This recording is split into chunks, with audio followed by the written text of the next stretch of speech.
What is going on, ladies and gentlemen? Welcome back to the Draft Hub. Today, we're going to be taking a look at my top FCS prospects for the 2027 NFL Draft from each position. Now, this is, of course, super early on as the 2026 season hasn't even commenced yet, but I figured I would give you guys a little bit of an update. So, the way that I like to do these videos, and similar to the positional group rankings that I'm going to be doing right before the college football season starts, is I'm going to be giving you guys a preseason list.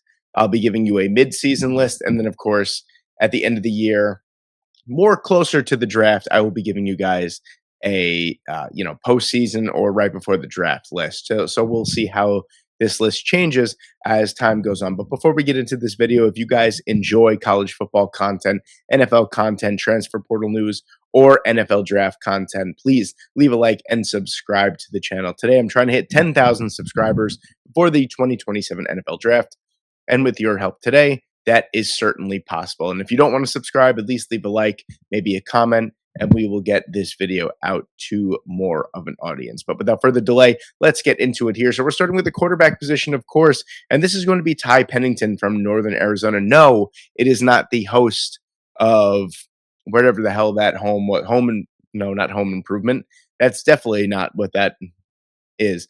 Whatever that home swap or whatever. I don't know what I'm talking about. You guys know what I'm talking about. Ty Pennington was like he was a host of some show that had to do with a house. It was like they would rebuild it and they would move the bus and whatever. I had a better joke planned in my head, but obviously it has gone out the window at this point. But you know what I'm talking about. And I'm going to look up the name of this show after I am done.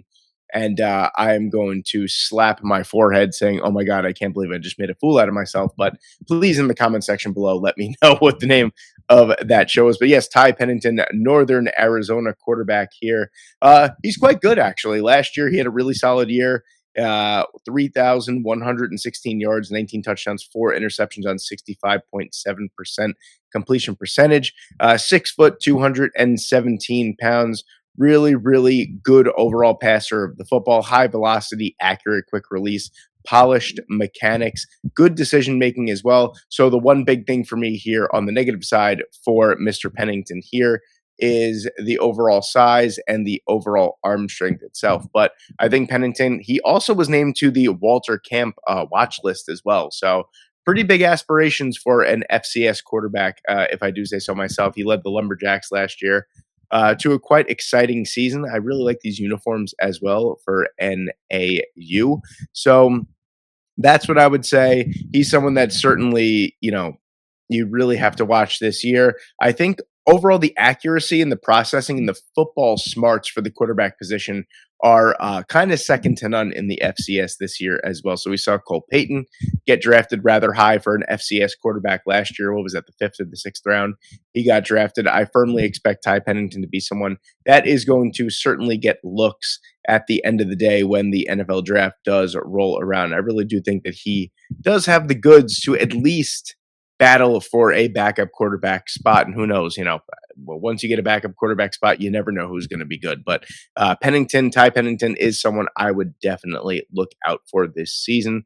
Moving on to the running back position here, I have Eli Gilman from Montana. Fun fact, for my birthday, which is in October, I will be turning 30 years old, and I will be traveling to Montana to watch the Montana Grizzlies. So I will be able to see Eli Gilman in person, and I'm really, really excited about that because the 6 foot, 213-pound Gilman is quite the running back, if I do say so myself. He ran for 1,540 yards last year and 21 touchdowns. I think he is the best pure runner. He is a home run threat, and he's a very, very good receiving back as well. He might be the best overall complete running back in the FCS this upcoming year. Explosive first step, excellent vision.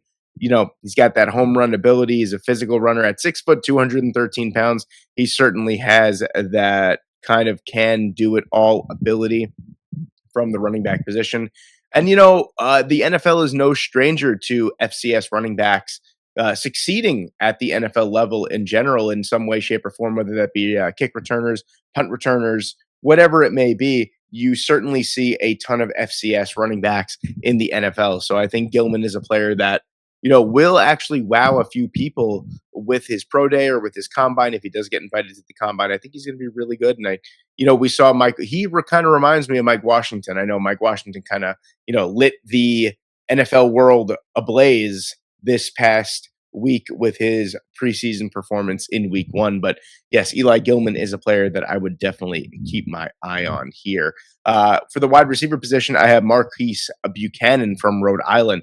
Phenomenal wide receiver, honestly. 6'3", 190 pounds. Last year, he was absolutely outstanding. 78 receptions, 1,337 yards, and 8 touchdowns. He's just lightning in a bottle. There's really no other way to say it. He's got legitimate vertical speed. He could play outside. He could play in the slot. Excellent acceleration. When he catches the ball at the line of scrimmage, he certainly can make guys miss as well. Really good tracking ability down the field, strong hands, and definitely can create separation rather than just winning with his size and his speed. This is a legitimate wide receiver that I think people should definitely keep their eyes peeled for. And like I said, I actually had quite a few. So in case you guys haven't, I always leave my link for my Twitter account in the bio at the bottom of each video. And I've highlighted most of the players that are on this list, to be quite honest with you. And Buchanan is someone that is quite active on Twitter as well. And we've exchanged DMs before, and he is a really, really nice guy. And he's a great wide receiver. And I think he's going to be in store for another big year for Rhode Island, which very quietly produces maybe 1 to 2 legitimate NFL prospects every year or two from the FCS level. So they certainly are a pipeline at this point from the FCS in terms of building NFL caliber prospects. At the tight end position, I have Cornell's tight end Ryder Kurtz, 6'5", 252 pounds. Again, another player that I have highlighted not only on Twitter, but on my YouTube channel as well in terms of the NFL Draft Diamonds. And Marcus Buchanan is probably going to be one of those players that is going to be highlighted rather soon as well. Outstanding hands for the tight end position as well. Hasn't dropped a pass in his collegiate career. Catches through contact, good feel for zone coverage, tough after the catch, a very, very good blocker. Also has really good lateral agility and quickness as well. He's not going to wow you overall with his natural athleticism. He isn't really one of those like silky smooth moving tight ends, but he is good enough athletically. And he's someone that I definitely think that if he does get drafted, I think he's far and away one of the better or one of the safer FCS prospects to transition to the NFL, to be quite honest with you. I feel like tight end, now this is not a knock on the tight end position at all, but I do feel like the tight end position is a little bit easier than some other positions to translate over from the FCS level to the NFL level. And Kurtz is a player that I think not only has the size, has the athleticism, blocking ability, and the hands. I think he's going to be an exceptional player that would probably, fight for a tight end 2 position on a lot of teams in the NFL. So I think Kurtz is certainly a player that we all could look out for this upcoming season for the FC prospects here. And at the offensive tackle position, I have Trace Thaden from North Dakota. I mean, Thaden might not only be the best FCS offensive lineman in the draft class, he might be one of the top 10 offensive tackles in the entire draft class itself. 6'7". I'm doing the 6'7" thing right here while I'm recording this. 306 pounds. Outstanding length, fluid lateral movement, good overall athleticism. He's a patient pass protector. He is the best pass protector in the entire FCS, in my humble opinion. He doesn't overreact to rushers. He also doesn't overset. Excellent combination block timing, good run blocking ability. He's just one of those guys that I feel like grew up in a small town, went to his hometown university, never wanted to leave to go on to bigger and better things potentially in the FBS. But he is a player that I do think definitely has a home on Sundays. I'm very, very intrigued by him as an overall prospect. And I'm going to be very, very excited to see how he works over the course of the season. But he is really as solid as they come in terms of the overall, just what you see is what you get from Thaden. He is a really, really excellent player, very, very smart, technically sound, and that's really what you could be looking for an offensive tackle. At 6'7", 306 pounds, has that left side, has that right side versatility, definitely has enough length definitely has enough strength. He's a player that I'm really, really excited to keep tabs on as the season goes on. At the guard position here, I have Landon Woodard from Illinois State. Illinois State has quite the team, I will say. They should be vying for a national championship from the FCS level this year, in my humble opinion. 6'5", 330 pounds, huge frame, excellent play strength. Really reminds me of Mason McCormick, if you guys remember him from South Dakota State, the Jackrabbits a couple years ago. He is a mainstay on the Pittsburgh Steelers offensive line now. That's what he reminds me of here. Wide, stable base, powerful anchor, strong leg drive, very good downhill blocker, effective combination blocker as well. 2.1% pressure rate on 586 pass blocking snaps last year. He's not only a road grader in terms of being a run blocker. He is a very, very sound and polished pass protector as well. And, the offensive line is really the best transition in terms of percentages from the FCS to the NFL level. And I think Woodard is a player that definitely has a home on Sundays. He is technically sound. He's very polished. He's extremely strong and athletic for his size. I think this is a player that could be a hidden gem in the 2027 NFL draft, when it is all said and done. So moving on to the center position here, I have Jack Zebel from Northern Colorado.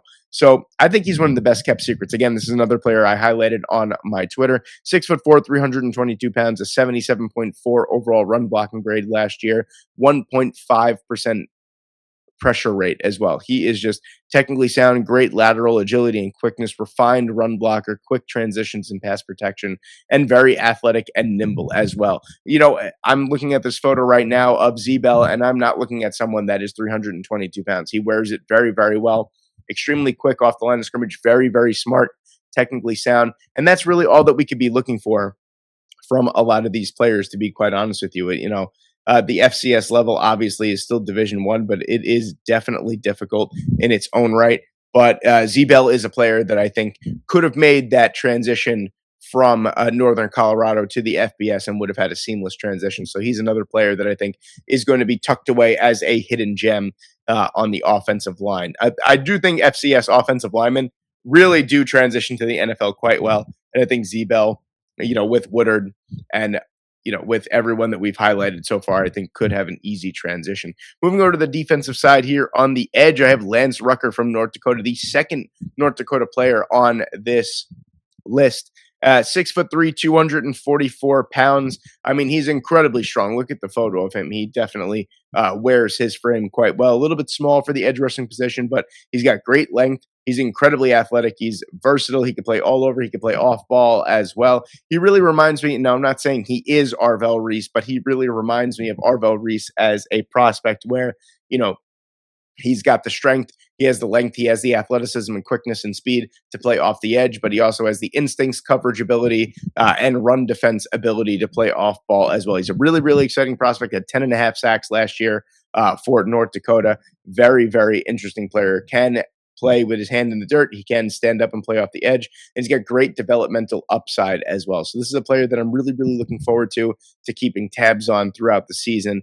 Really broke out in a big way for North Dakota, and I'm excited to see if he can continue this pace this upcoming season. Moving on to the defensive tackle position, I have Isaiah Perez from Eastern Washington, one of the best kept secrets in the 2027 draft class, in my opinion. And last year, he had quite the unreal season. He's 6'2", 293 pounds, so I like that size for the odd front or even front versatility. He can play 3-tech. He also, can play 5-tech in an odd front.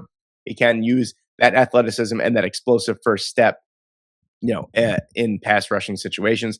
51 tackles last year, 5 TFLs, 4 sacks, 4 blocked kicks on special teams as well. Just an unreal season. Short area burst, explosive first step, and that's really one of the reasons why he was one of the most disruptive players overall in the FCS last year. He's a player that I'm definitely going to keep tabs on, and it's amazing to me how some of these players, I don't know if it's just due to overall competition that they played, but it's amazing to me that some of these players go unnoticed to the point where they just don't get any FBS offers. But Perez is certainly a player that I have highlighted on my Twitter, and I am a huge fan of. I've spoken to him as well. Hopefully, there will be an interview coming up with Isaiah Perez in the near future. We have spoken about it, and obviously he's a college football player. It's very, very difficult to coordinate with these guys because they just have such a jam-packed schedule. But he's an incredibly nice guy, and I'm sure if he can make the time for me, we will have a really nice video for everyone here that's listening. Moving over to the linebacker position, Ty Niekamp from Illinois State. Another Illinois State player as well, just a really excellent team overall. 6'3", 240 pounds. He was amazing last year. 160 total tackles, 16 TFLs, 3.5 sacks, an interception, and 9 pass breakups as well. What a season for a 240-pound off-ball linebacker. Outstanding production. Excellent instincts, physical tackler, good pursuit ability, definitely can blitz, as we've seen from that 3.5 sacks, coverage ability, and he's a strong run defender. He's just a guy that has his nose in every single facet of the game, and there's no ifs, ands, or buts, and no other way about it. This is a guy that's going to be involved in every single play. He just loves the game of football, incredibly explosive, but loves to be in the play itself, loves to put his stamp on the play, whether it be finishing the tackle, whether it be trying to rip the ball out of the ball carrier's hands.